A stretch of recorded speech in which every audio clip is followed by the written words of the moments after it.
Bismillah ar-Rahman ar-Rahim, Surah Yunus, chapter 10, verses 93 to 102. Deen needs educating and training of Momineen. These are the references, and this is our contact in case there is any question or query. Recap verses 1083 to 92. Some of the youth from Bani Israel responded to the call of Musa and Harun, while many others remained fearful of the consequences of retaliation by Pharaoh and his ruling junta against them. Allah has recognized this state of affairs in any human society which is organized based on non-being systems. Musa asked his people to have Eimaan, then have trust in the laws of Allah and submit to the laws of Allah in order to become Muslimin. We have gone through these details, and these are quite important to understand for us in today's world. This then occurred over many years. Allah guided Musa and asked him and his people to remain steadfast and focused on this path. They should make their homes as their Qibla to carry out education and training in the system of Deen, so that when the opportunity arrives later, they are able to establish it quickly without wasting precious time. And that is an important point for us, that this is the time when the Deen does not exist anywhere, that we train ourselves, educate, and develop ourselves for the system of Deen. Bani Israel then left Egypt. Pharaoh and his army pursued them and got drowned in the sea. Pharaoh tried to announce his Eimaan in order to get a reprieve from his death, but it was declared to be too late. So those people who think that by reciting kalma right before their death, they are going to get reprieved, they are sadly mistaken, because over here Quran has made it clear once for all that it is not about uttering few words. It is about Eimaan and Saleh deeds over a long period of time and then working for the system of Deen by coming together. Pharaoh's body became saved and serves as a sign for mankind for the rest of time in Egypt. Let us go to the first verse for this presentation, 1093. Bani Israel progress towards the system of Deen. I'll go to the meanings. This was the negative side of this program, i.e., the destruction of Pharaoh and his army and the release of Bani Israel from their tyrannical grip. Its positive and constructive aspect was this, that we established Bani Israel at such a place where there was an abundance of the means of sustenance, and in this way made them beneficiaries of pleasant and respectable risk. Over here, Quran has cut short the period between the time Bani Israel escaped Pharaoh and all the struggle they had in the desert of Sinai. And some of these details are covered in other verses in the Quran. We conferred on them these bounties, but their state remained such that they kept receiving wahi from different Anbiya, but they kept on creating differences with this. And this is important, that despite seeing the evidence of their escape from Pharaoh and the messenger of Allah guiding them, they still differed among each other because they were not fully concentrating on the importance of wahi from Allah. According to this way of theirs, they also have differences now with this wahi, the Quran. Hence, the decision in the matters in which they differ will not be able to be done using reasoning and evidence, because they are not prepared to listen to reasoning and evidence. Will happen at the time of that supreme revolution when their destruction takes place through your hands. And the Quran is addressing Rasulullah sallallahu alaihi wasallam and his companions directly through this verse, and there is a lesson for us as of today. At that time, history will repeat itself, and the way in which the destruction of Pharaoh and his army took place in front of them, their destruction will take place in front of you. This is because the outcome of the wrong path is always destruction and ruin, whether it is Pharaoh who is treading on it or Bani Israel. Now let us look at slightly more detail on this verse. The system of Deen requires own piece of land to make a start. Here arrives the real purpose of Deen and its establishment. Any human system needs a piece of land on the planet which is totally free from any external influences and controls in order to establish itself under its own value system. And this verse makes it clear that without a piece of land, Deen cannot be practiced, Deen cannot be established. Those of us and many Muslims who are satisfied with this ritualistic sectarian Islam, they need to look through it and reflect on it in their own time and in the light of the Quran, that what they are doing is not part of Deen. And that is an important point over here. Having been freed from the chains of slavery of every kind imposed by Pharaoh and his people under the leadership of Musa, Bani Israel reached some area of land where they could now reflect on the wahi of Allah and its practical aspects. So it's not an emotional issue. It is an issue of practical aspects of life, that without Deen, there cannot be any peace in the world. And without establishing Deen, we cannot benefit from what is noted in the Quran and also cannot extend those benefits to wider mankind. We can never serve as a model for others. They had acquired some knowledge and understanding of Wahi when they resorted to education and training on a smaller scale, as noted earlier. The core team with developed selves became ready to figure out the details of the management and administration of this new system under the direct guidance of the Wahi of Allah. This had to be totally free from any man-made laws with which they were familiar from the recent past. So there was an uphill task for Hazrat Musa and Harun to provide education and training. They knew their past under Pharaoh, and some of them might have even appreciated that where they are now is better than what they were confronted with under Pharaoh. But still, as human nature is, as human beings want results very quickly. And over here, they had to go through a long period of time in the desert. The first obvious need is the availability of the means of sustenance, which needs to be arranged, and the main source is land or agriculture. Here the Quran has pointed to وَرَزَقْنَاهُمْ مِنَ الطَّيِّبَاتِ, risk which was tayyib, i.e. good and nourishing, and also earned with respect and dignity, not by begging or as a charity, so that their physical energies remain at an optimum and is free from any negative psychological impacts. And that is a very important point to which the Quran has drawn our attention. And this aspect will get expanded as we go through the Quran through other verses. Never let differences arise among those who work for the establishment of the system of Deen. However, after mentioning risk, the Quran has directly gone to the problem of the arising of differences among them, despite the fact of their having gone through such an ordeal which should have made them better human beings. However, this could also refer to the conduct of the Jews at the time of Islam when they opposed the system of Deen, despite being the people of the book. The next part of the verse points to the fact that if Rububiyyat is opposed, then gradually the result of opposing it manifests the consequences, and the outcomes of those wrong deeds become established. This occurred at that time, and the opposition of the Jews was made ineffective, and the system of Deen became established. Here, the Quran provides instruction for us that by comprehending the laws of Allah and the permanent values, we acquire knowledge and empowerment, which, if utilized, can lead us towards success. Because the rising of differences means that we are not following the Quran. And if differences arise, we need to come to grip with this issue, this value that Quran is here to remove the differences. That means those who think they have differences, they have to look into the Quran and see where they are going wrong. One important point we need to keep in mind that those who create differences despite the guidance of the Quran should be excluded ASAP, of course, politely and firmly.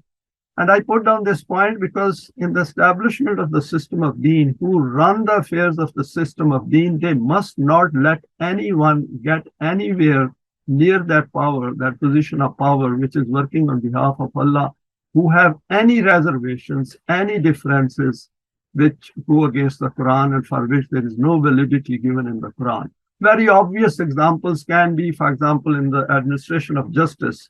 If they have different views and they want to favor someone, then obviously they cannot be anywhere near the system of Deen. In life, we need to clarify doubts and make well-informed decisions. And I'll go through the meanings. O nation being addressed, if you have any doubt or suspicion in this reality which is in the Quran, which is sent down to you, and in which is stated how our law of requital has been functioning in the case of previous nations, then those people who have been possessors of the book of Allah previously, i.e. Jews and Christians, go and ask them whether these events which are described here are correct or not. There is a point over here where we have to be very careful as well, that previous books of Allah are tampered with. We know they are not the original books. And we can see some glimpses of it where, using the Quran, we can say that those appear to be some kind of a permanent value. For example, what you sow, so shall you reap. But overall, we have to be very careful in referring to it and trying to compare it with the Quran. After this, you will have the assurance that whatever has been explained from the direction of your Rabb is an established fact. Hence, when it is a fact, then why are you among those people who keep on creating situations to cause disputes for nothing? The constructive results of our efforts can never go unnoticed. So we go through some of the reflections on this verse 94.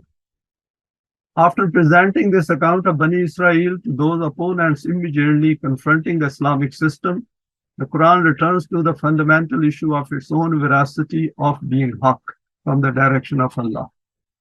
It is obvious that thoughts will arise in the hearts of many as they arise even today, and we do witness this, whether what is being put forward by the Quran is haqq or not.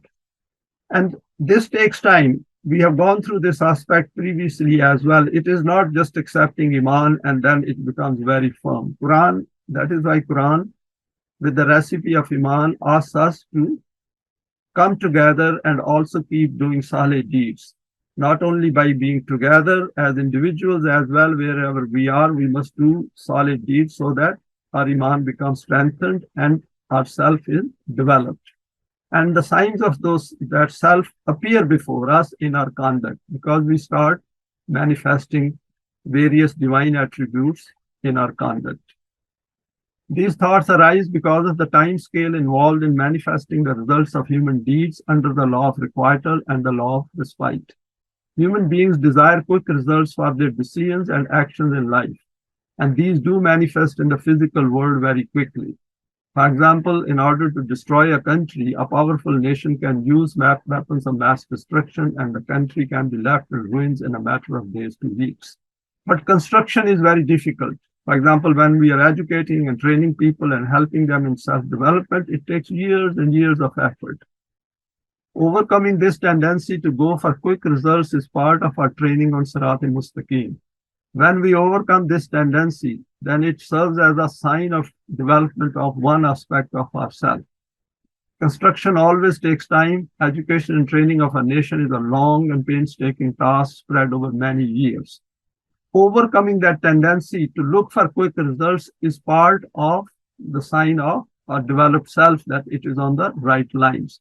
And wherever we are confronted with this situation, we should immediately keep the Quranic instruction in our mind that not to be impatient, but to steadfastly pursue our path.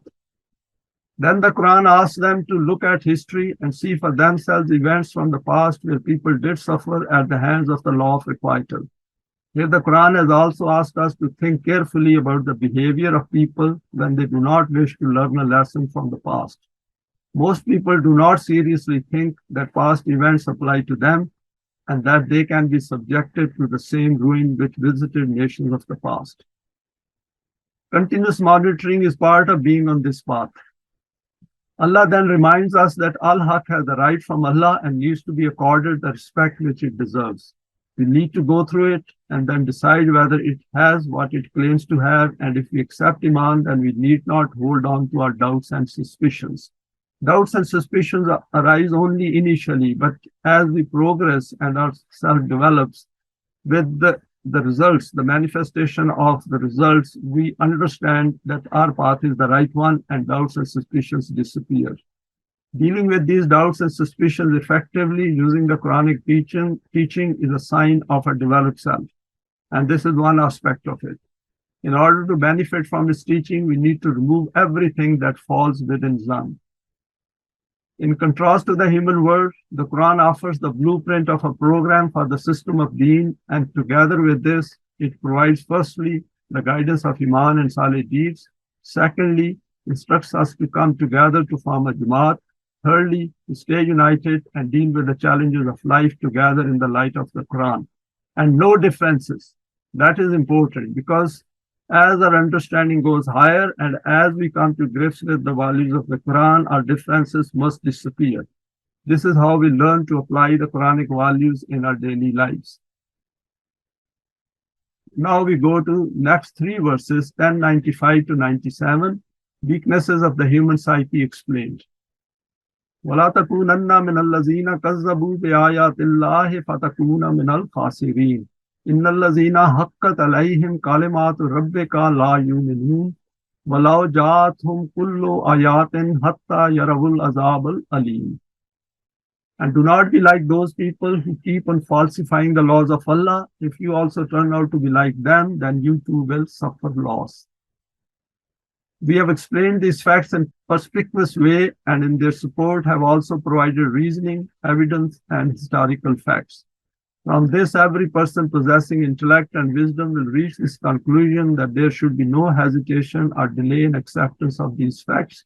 But those people who have made themselves like this, that there can simply be no influence of reasoning and evidence on them, i.e., those who remain entrenched in their stubbornness and do not make use of intellect and reasoning, they will never accept Iman, no matter how many clear and open signs may appear before them, until the time that they witness the hell of destruction in recompense for their deeds before them with their own eyes. They will accept Iman at that time just like Pharaoh. All this takes place according to our law.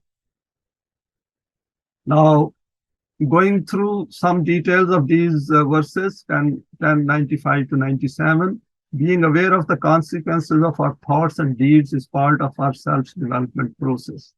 Continuing from the previous verse, Allah has cautioned us to remain aware of our thoughts so that we do not in any way reject the guidance of the Quran, and this includes the creation of doubts in our heart and mind, and then to start pursuing these which will weaken our resolve. And in these things, we should keep in mind all the time the hereafter as well, and have a long-term objective of staying on Sirat al-Mustaqim, because this is the shortest path to success. And because it is based on Iman and Amal Saleh, the signs will appear before us as we proceed together. As we know, the Quran wishes us to create a very high degree of resolve for Deen after accepting Iman. And if we fail in this regard, then it cautions us that lack of progress on this path will be a strategy resulting in immense loss. One point which needs a careful reflection is that nothing in the world remains static, more so in the human, cognitive, and physical domains. The status quo is not an option for a student of the Quran who has selected his objective to be the system of Deen. Here the Quran has used Allah, not Rabb, i.e. encompassing all the divine attributes so that we do not slow down or think, I have done enough, because then events will overtake us and we will lag behind. And we can see the evidence of this, that for such a long time, for centuries, Muslims haven't benefited from the Quran, and as a result, we can see the evidence of it that they are lagging far, far behind. Further reflections. In the next verse, 1096, we are presented with the evidence of those who reject Rububiyyat and think that this life has no meaning and purpose. People with this kind of mindset are not going to have Iman. 2 points here for use are, firstly, to recognize these people around us and note their weaknesses and limitations. And secondly, to not be like them and to avoid those acts of theirs which do not get approval from the Quran. Then the Quran sums it up by saying that when man rejects the signs of Allah and thinks there is no accountability in this life and he can do whatever he desires, then the outcomes of his deeds are bound to catch up with him at some point in life. The same is true regarding nations, though it takes longer. At an individual level, results are also dependent on man-made systems, to what extent these permit evil to prosper. Because if the system is evil around us, then only evil will prosper, because evil will support evil. However, the effects of these deeds cannot be taken away from the consequences to the self and with death, the decision becomes clear about the hereafter. Here the Quran makes it clear to us that when the results of our deeds catch up with us, then this cannot be reversed, and accepting Eimaan under the threat of imminent death is meaningless. And this requires our pause and reflection, particularly when we are sharing this message with others. We should clearly tell them that death is a fact of life, and we are never going to come back to this life again. And once the time is gone, that's it. We have lost that time. Time as a resource will not be available to us because life is moving forward. 1098, nations can recover within the time of respite. And I'll go to the meanings. The evidence for this claim of ours is available from history itself, that no nation has existed which prior to destruction had accepted Eimaan during the state of peace. And in this way, due to the advantage of the benefits of its Eimaan, remained protected from destruction. If there has been any exception to this, then it was the nation of Yunus which accepted Eimaan before the arrival of the punishment. So we removed this azab away from them, which would have humiliated them in the world. So Quran over here says that there is an example of a nation which recovered, which returned to the laws of Allah and allowed them to enjoy the bounties of life for a stated term. Further reflections on this verse. Next, the Quran places an important question before us from history, that there was no nation which accepted Eimaan which would have benefited them.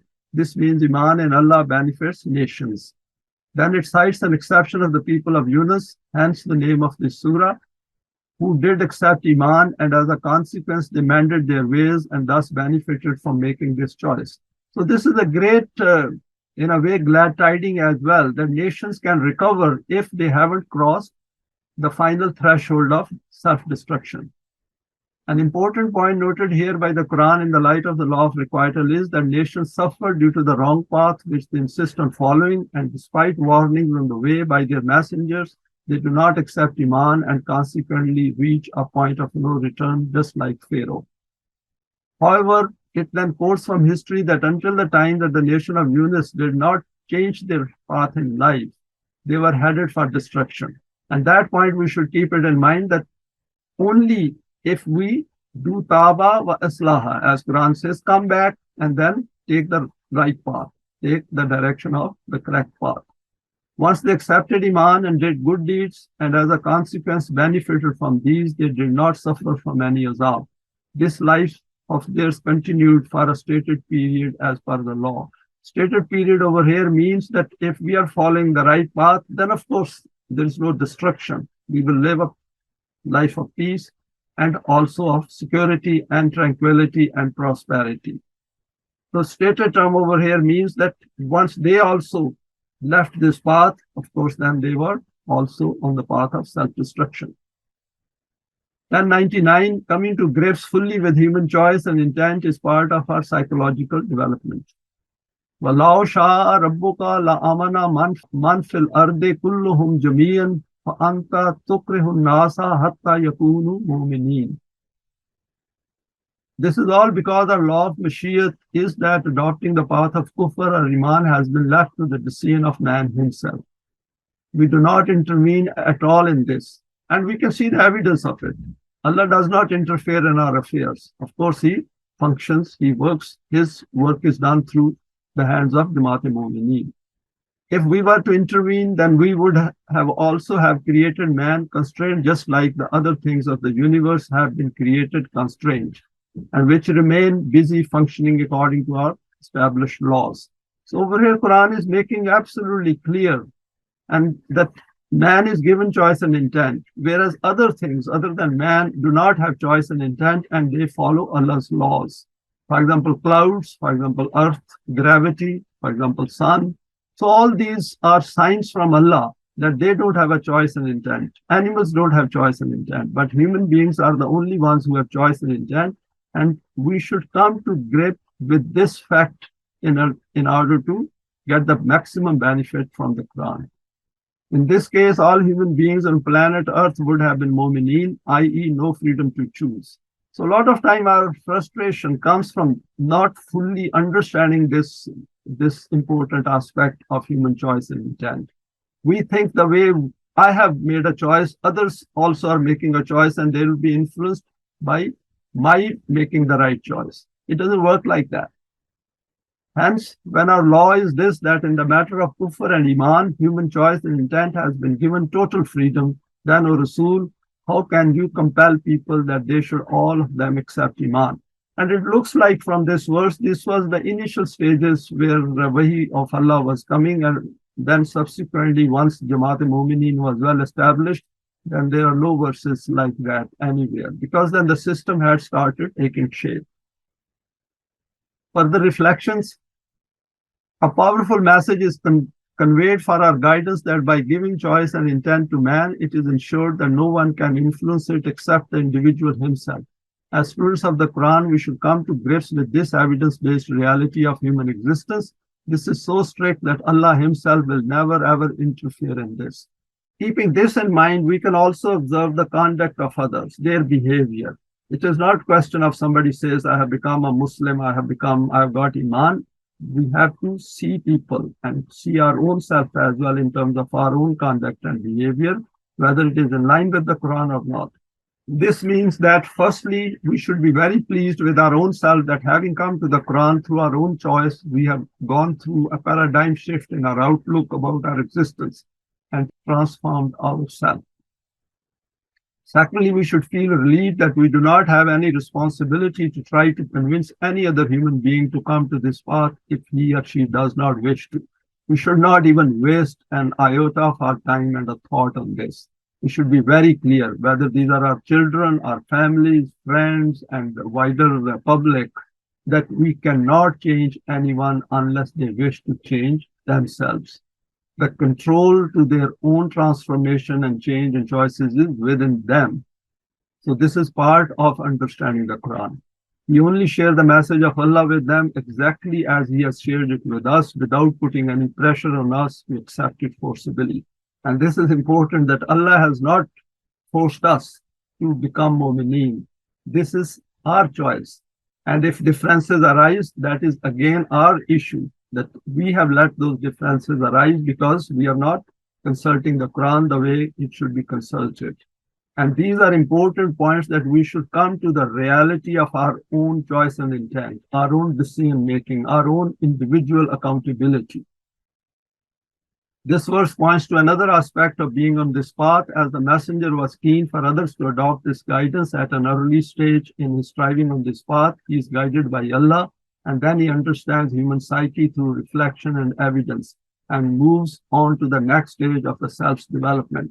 So overcoming this tendency of thinking that we can convince others, and the independence of human choice and intent, this particular trait, is very important, because once we have understood this and we have come to that grip, then a calmness will come on our inner self, and that is a sign of a developing self.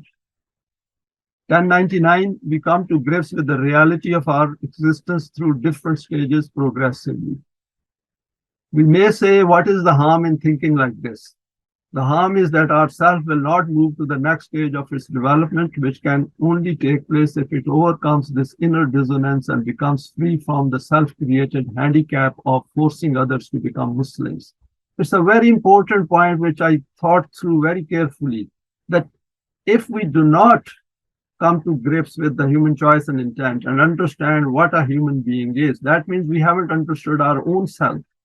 And if we haven't understood our own self, we haven't come to grips with our own self and its inner psyche, then how are we going to understand others? Because others have same one. So it is important that we should come to grips with human psyche on this aspect of choice and intent in the light of this verse and in the practical sphere. It is not otherworldly. We can see the evidence of it. Evidently against the Quranic injunction of 2:256, i.e. no compulsion in Deen. If you remember this verse, that La ikraha fi Deen, Quran has very clearly said that both paths of life have been made clear to you. Now it is your choice which one you wish to follow. Implicit in this verse is another aspect of understanding for us, that why did Allah not create everyone as Mu'min, and hence there would have been no fasad or bloodshed on the planet. And that is another very important point. We have gone over some of its aspects, but I thought just to reiterate it. The answer to this needs to be explored and comprehended by every member of Tolu Islam, as in this lies the satisfaction that we are on that path which is defined by the Quran. If that would have been the case, we wouldn't be sharing this presentation, and there would have been human beings running around without clothes on the face of the earth, just like sheep, cattle, and other animals. I added a bit of humor here. If we didn't have choice and intent, then there would have been no decision making here. There have been no creativity on the planet Earth. We would have behaved just like other animals. So what was the purpose of that? Because other animals are for human beings. And these human beings who would have been running around without choice and intent, what was their use? And Allah's everything is haq, as we know. Do we wish to be like them? And then second point is, rather than appreciating that we have choice and intent, if we get worried, we get frustrated with all the fasad and trouble and chaos going on in the world, for which Allah has provided us guidance as well. And then He Himself has said that I will give you help. Then rather than looking at these aspects, if we get frustrated and hopeless despite having the Quran, then there is some issue with us. Do we wish to be like them? Don't we have many like them on the planet with clothes on who simply do not know how to use their choice and intent, and as a result have nothing in the hereafter, for which this is the first stage of the self's development? This is a stark reality before us. If we have come to the Quran, then we must get maximum benefit out of it and try to work for the system of Deen continuously. Next verse, 10:100, importance of using Aql to acquire Eimaan. Aql means intellect and reasoning. وَمَا كَانَ لِنَفْسٍ أَن تُؤْمِنَ إِلَّا بِإِذْنِ اللَّهِ وَيَجْعَلُ الرِّجْسَ عَلَى الَّذِينَ لَا يَعْقِلُونَ. Remember, no individual can accept Eimaan until he does not reach the correct conclusion after using his intellect and reasoning according to our law. Hence, this is our law, that the matter cannot become clear to those people who do not make use of their intellect and reasoning. They remain in a state of confusion. Further reflections on this verse, after making it clear that by being given choice and intent, man is completely free from any external compulsions and is left alone, so that he can make his own choices in this life and then live by the consequences of his chosen path. In fact, it is an exciting path. It is an exciting life if we are fully aware of choice and intent and have the guidance of the Quran with us, and then knowing that Allah is there to give us protection according to His laws. Then that is the pleasure of living. Of course, at this stage, since we don't have Deen, we are also confronted with other problems. But at a fundamental level, we should come to grips with this issue that Quran is there to help us, and Allah is there who is everywhere to provide help according to the procedure laid down in the Quran. Then by noting Bi'iznillah, that is, everything is according to His laws. Allah has made it clear to us that everything follows evidence-based laws. These laws are not abstract. They are not something which is not visible. For example, law of respite and law of requital, we are fully familiar that it works in our life. And if we use our intellect and reasoning, then we can easily figure this out. For example, in verse 45:22, we have gone over it a number of times before.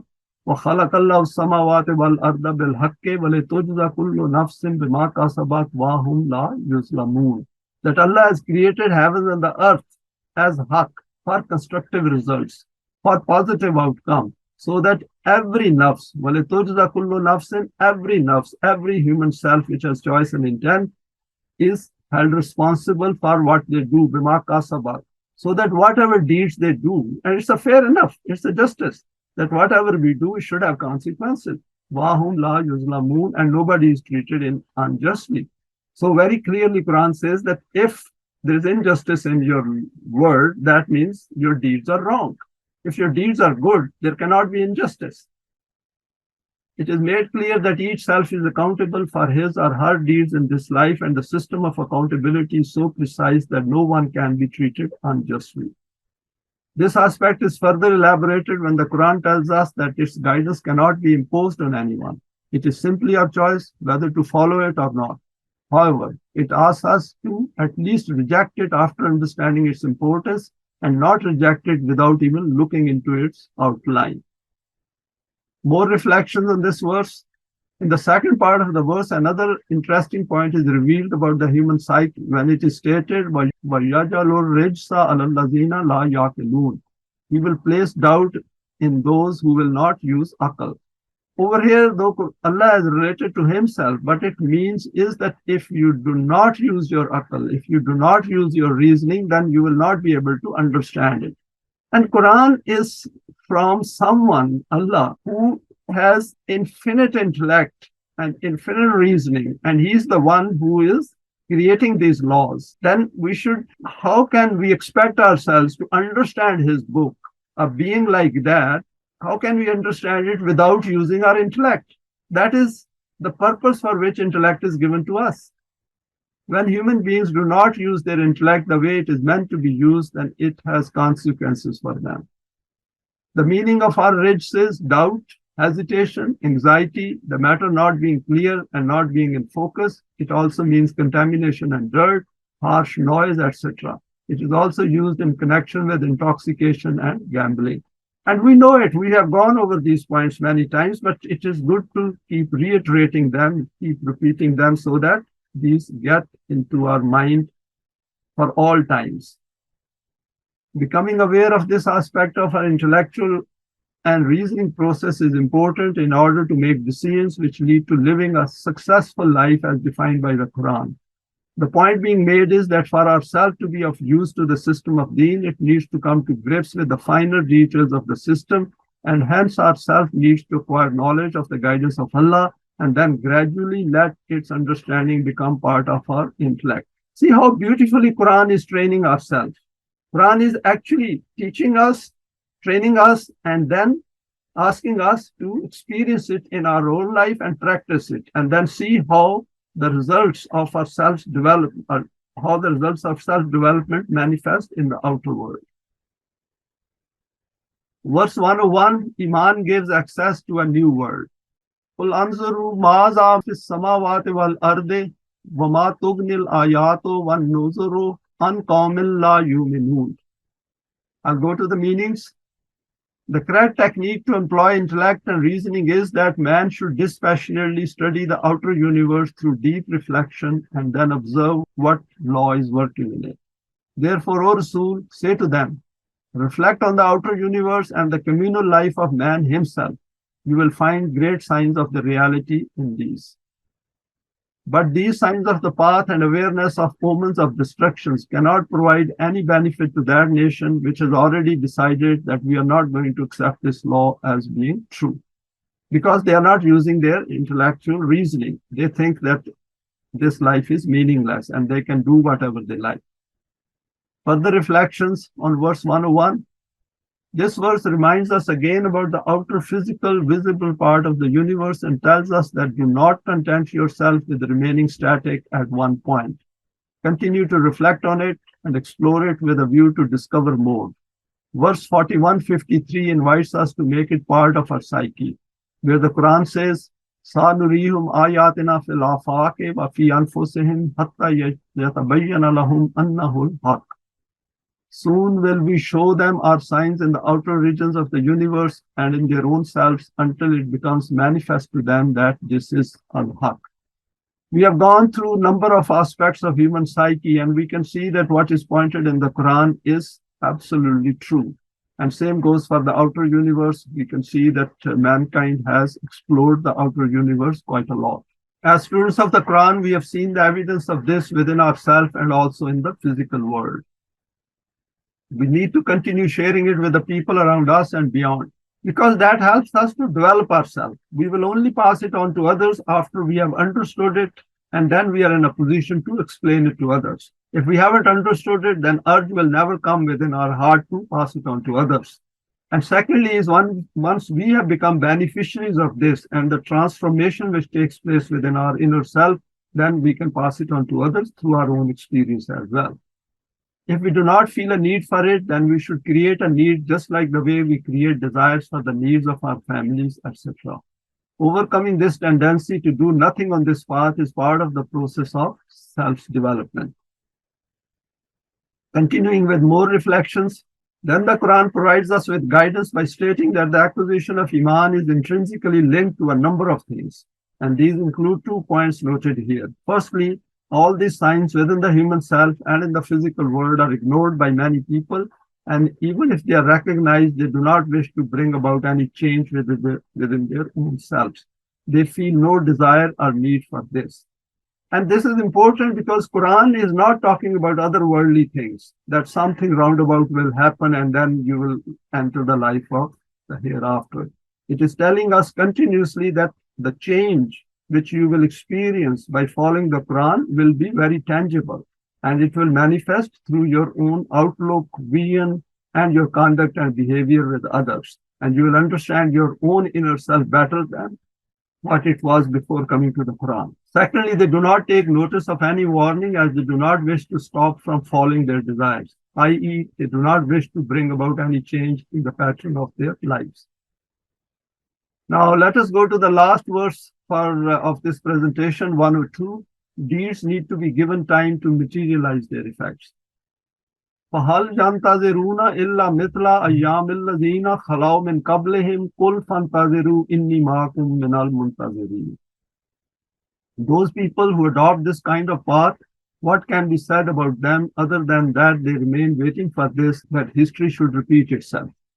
And whatever has happened to previous nations, the same should happen to them. O Rasool, say to these people that if this is what it is, you wait. I will wait with you, so that the results become established and manifested, and in this way you reach the final point of certainty. Verse 10, 102, Allah's laws are firmly established. This verse summarizes the previous verses following the destruction of Pharaoh and telling us that Bani Israel moved on to the next stage of their life, i.e. in the direction of establishing Deen. Events of the past do help to remind others, but more than that, we as students of the Quran should keep in mind and never slow down on this path. Seeing the apparent success of man-devised systems, especially the power structure, thoughts may arise in our minds that this appears to be an almost impossible task. But Allah reminds us that His laws keep doing their job, even if the results are not yet visible in the physical world. Just feel the power and precision in these words of the Quran, Ayyamil Ladina Khalaw min Qablihim, the days of the people who passed away before them. Final reflections of this talk.